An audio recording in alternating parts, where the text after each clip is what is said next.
If you ever wondered how to remove a shower head, there's a couple different ways to go about this. And sometimes the water scale can make this connection really difficult.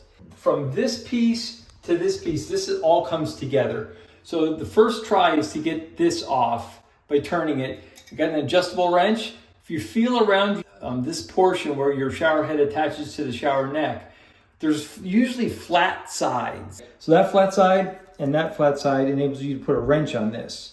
And you want to find those flat sides. So you just take your adjustable wrench, put it on there, and then turn it, and that takes the shower head off. You can just unscrew it from that point on.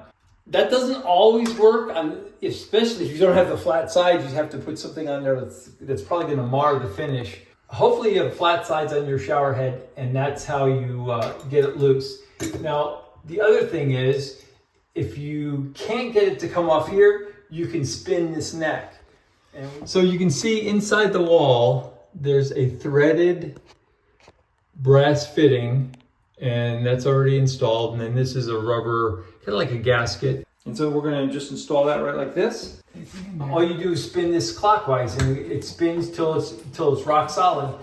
To remove it, it's the same. It's the reverse. You take this neck and you spin it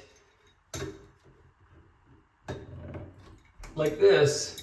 Just keep spinning and spinning, and that will remove the shower head and the neck. And so, in the worst case where you can't remove the shower head, at this juncture, you can remove the neck and shower head all together. And if you have a hard time turning this, you can put a monkey wrench or plumber's wrench on this.